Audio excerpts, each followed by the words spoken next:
I'm starting to fall in love with my wife, but I have no idea how to tell her without ruining everything.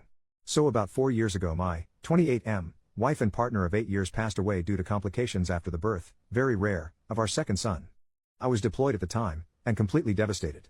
After flying home I felt that nothing would make me happy again. My sons are great, now 6 and 4 years old, but overwhelming, so I asked a sister of one of my Marine buddies, Cassandra, 24F, to help out. She had been friends with my wife, but not great friends, and she agreed in exchange for a place to stay. At the time, Cass was only 20 years old and in quite a bit of debt in fault of her extremely abusive ex-boyfriend, who she had finally left about 3 months earlier. During the first few weeks of her helping out with the boys, she asked to borrow money to see a doctor due to her shaking hands. She had no insurance. I happily obliged. She was an angel, doing all of the cooking and cleaning and keeping my young family together. It turned out that she had developed some sort of neurological disorder, probably brought on by repeated abuse. At the time it seemed simple. I had good insurance, she needed health care, I never thought I'd be able to move on from my wife, and she was afraid of intimacy. I agreed that I would marry her, but keep our platonic relationship. She promised not to burden me with her debt, and we had a prenuptial agreement and all. I know that this is fraud of the government, hence the throwaway, but we were both so damaged and needed somebody, even if not intimately.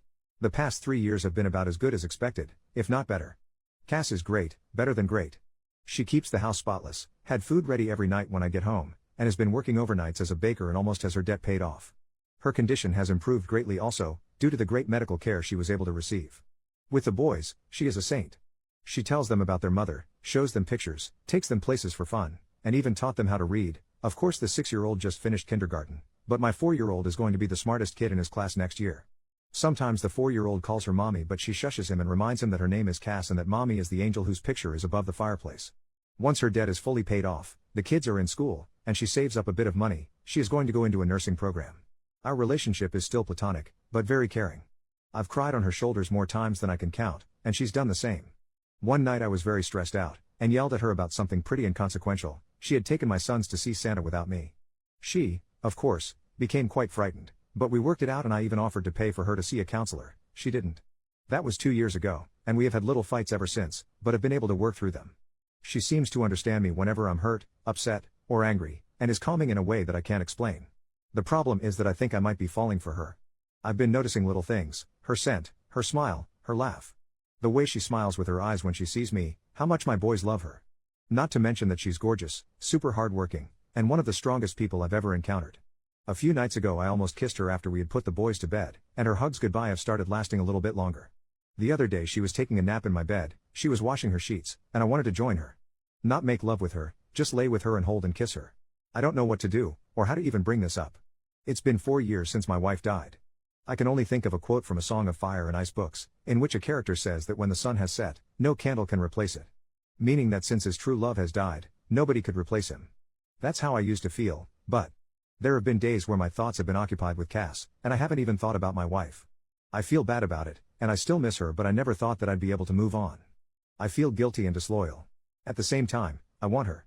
Not just intimately or physically, I want to be romantically intimate with her, not just as friends. I don't know how to bring it up. I don't want to scare her or make her uncomfortable, but this is becoming more difficult than I could have ever imagined. I was thinking about asking her to get dinner, just the two of us, and bringing it up. But what if she refuses?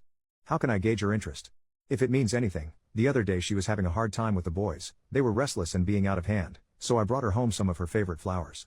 She was extremely giddy and gave me another lasting hug and a quick kiss on the lips. I was taken aback, but she pranced around, finishing dinner and putting the flowers in a vase. Literally, what does this mean? Edit, screw it. It's been an hour on here and you've convinced me to tell her. I've called her favorite fancy restaurant and made a reservation.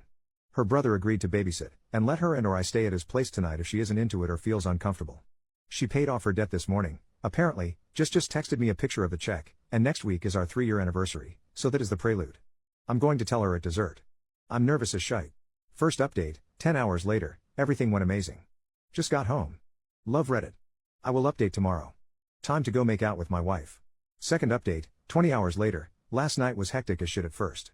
Our younger son had eaten what he calls a giant fuzzy spider, and Cass wanted to take him to the hospital, even though he was fine.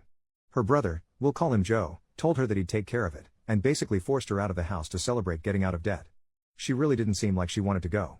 At all. I became so freaking nervous. So we got to the restaurant pretty early, but luckily they had a table. She ordered wine, which was odd, because she hasn't drank much since she broke up with her ex, but I figured it was a time to celebrate. We made small talk for a while, but it seemed forced, and I knew that I had to tell her soon. So, before the entrees even came, I said that I had something to talk to her about. She didn't smile and told me that she knew. Joe told her. And my goddamn heart almost stopped. I instantly told her that I was so sorry. I didn't want her to find out that way. I wanted to tell her myself. She shook her head, kinda frowned, and said that it was okay. She just wanted me to be happy and that I deserved it. I told her that I didn't want to stress her out or make her uncomfortable, but I just needed to tell her, and see how she felt, and that it was completely up to her. She gave me a look and said that it actually was up to me, and just to do what made me happy. She said that she was probably going to move out after her program ended, and promised to stay out of the way until then. It was then that I realized something was a bit off, and asked what the heck Joe had told her. She said that he told her I wanted to take her out to dinner to tell her that I had started developing feelings for a girl, and wanted to ask Cass if it would be okay if I asked this girl out. It was then I realized that Joe had set me up for the most climactic pickup line ever to exist. Our entrees came. I had shrimp and pesto gnocchi, and she had crab legs for you detail lovers, and I explained that, yes, I had started developing feelings for a girl, I just didn't want it to mess up what we had. She said that it wouldn't mess anything up, she still loved the boys and would take care of them in the house. I continued to then explain that I wasn't going to ask the girl on a date, though, and she asked why not. Then I dropped my smoothest line I've ever dropped. Because I'm already on a date with her. Right? Thanks Joe, because he must know about your planned movie and really wanted that line. She gave me this look that she gives my sons when they tell her things like I'm going to the mall by myself or I have a girlfriend named Sarah. Then she looked away, smiled and shook her head and asked really? I nodded and told her that I cared about her more than anybody else alive, other than my sons, that I loved our family, and that I had fallen in love with her. She then took a drink of wine, rolled her eyes, and said it's about freaking time, Alex. And I'll never forget what happened next. Maybe it was a faux pas, but I leaned across the table and kissed her. Spilling her wine. But neither of us cared and we kissed for about a minute, before she told me to get off her before her crab legs got cold. This was joking, but not. You'd have to know her. After leaving the restaurant we got ice cream and sat around and kissed some more, before heading home. Joe was sitting on our couch watching one of those VH1 dating shows with a shit-eating grin on his face, and Cass ran in, screaming at him that he ruined everything and that she was going to have to move in with Mom now. We let him believe it for about 5 seconds before bursting into laughter. He shook my hand and told me that the boys were sleeping and left. I picked Cass up and kissed her and carried her to my room where we, well, made out for like 2 hours and snuggled the shit out of each other. She isn't ready for anything else, but emphasized yet. I'll give her all the time in the world. At one point the youngest son came in because of a nightmare, and brought his dog, a golden retriever puppy, and claimed that the doggy was scared so we of course, let him in. I woke up early to make everyone breakfast, and am about to go and kiss my wife goodbye, and ask my boss for the second part of the day off so that I can spend more time with her while the boys are at school and preschool. I'm really sorry I haven't replied to everything. I was a little busy, but thank you all for the support. Second update, 2 days later, my wife and I are doing fine. But I'm still unsure how to provide proof. I've lost the receipt for the restaurant and didn't pay with a card, and won't post pictures for obvious reasons, such as years of defrauding the government. But I will deliver and find a way. I promise, as a man of my word. Haven't I always delivered so far? And to those of you who are talking about a second wedding ceremony, we just kissed for the first time 2 nights ago. Overly attached Reddit? Finally, thank you to whoever gave me gold. I spent about $25 last night buying Joe beers. But next time, please use that money for real good. Take a vet to lunch, learn CPR, I don't know. But again, many thanks to you. I promise I'll update again in the future, but don't be angry if it isn't very often. I've been a little busier than normal. Cheers. Third update, about 3 months later, apparently I can't post this as an update because of some rule. It's fine. I'd advise anybody to look through my past submissions. I don't think I can post them on here, if you are interested in what happened about a month ago. But apparently this is a different issue. Hey everybody. I hope your workday is going well. My day has been crazy. Everything has been going wonderfully lately though. It was somewhat strange at first explaining it to our friends and family, but most of them had already caught on. Including my sons, who act as if nothing has changed. I'm pretty sure that they knew the entire time. Anyways, last night I came home and Cass was out of it. Dinner was burnt, which is no big deal. I can't really cook well or anything, but it's out of character for her, and she was drinking, lightly, only 1 or 2 glasses of wine. I asked her what was wrong. Obviously I was concerned, and she told me that her ex-boyfriend got parole last week. I was flabbergasted, since she should have been able to testify at his parole hearing I believe.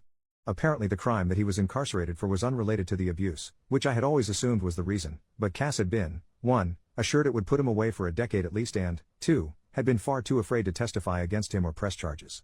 Apparently he'd been arrested for this felony, and when he was being held, he asked her to post bail, but instead she asked my first wife for help moving out and moving on. I don't know what to do. I don't think that we have any legal ways to put him back into prison. She knows that she should have gone to the police and is guilt-ridden and upset about it now. I know that she's going to be safe, because if he tries to even contact her, I'll take a legal recourse of action to make sure that he doesn't so much as touch her. I've taken off work today, but promise that even when I go back, I'll have my buddies stopping by throughout the day. But I don't know how to make her feel safe. I've contacted my lawyer about filing a restraining order, and he said it shouldn't be too hard, but she's a mess. I just don't know how to make her believe that she's. I doubt this piece of crap will come around, but I know what I'm going to do if he tries. Fourth update, about 1.5 years later. Hey Reddit. I first of all would like to apologize for not keeping you guys updated. I've honestly just been pretty occupied with life lately, and last night I had trouble sleeping. I was just browsing the internet when an article came up about Reddit and I thought, I wonder how those nice people are doing. Then I signed in and realized that a lot of you really care about how my life is going with Cass. The answer is pretty well now. Things got tough for a while when her ex was released from prison last year though. She was so afraid that he'd contact her. Until he did. I remember that night like it was 5 minutes ago. Somebody rang our doorbell and the oldest son answered. He asked for Cass. She told the boys to go upstairs and gave me a look and I knew. But she didn't look scared. The bastard apologized and begged for forgiveness and asked for a second chance. She was so brave. I wanted to unalive him but she told him no and asked him to leave. He did, and he tried to contact her a few more times before we eventually got an order of protection against him. Last I heard he moved upstate to live with his dad, or something. Around this time her brother Joe also got into a really bad car accident and ended up having to move in with us for a while. He's a great guy and one of my best friends, so we didn't mind, but it was a stressful time. About 7 or 8 months ago we finally, consummated our marriage, I guess you can say. The boys are doing great and are really happy. Cass got a pretty good job, although I think she's working too much overtime, and loves it. We're expecting our first child in February and couldn't be more excited. You could say that life is pretty good. I'll be around for another few hours if you guys have any questions. Fifth update, about 2 years later. It's a girl. Technically she was born early March, but I didn't want to make the title it was a girl. Sorry for not updating. It was a pretty rough pregnancy, and Cass has put her foot down about wanting more. I guess 3 is enough, but everything turned out great. Little Therese was 21 inches and 9 pounds at birth, and as bald as I am. She's way easier than the boys were, she hardly ever cries and is the most photogenic baby ever. Our youngest son is completely smitten, and always tries to help, but it's less cute than you think. Joe is also doing good. He's dating a girl who actually went to my high school, 2 years younger than me, though. He's pretty happy with her, and we're all very happy for him. Other than new fatherhood, there's not much to update. I'm home watching the baby today while Cass is out, so I should be around for a while.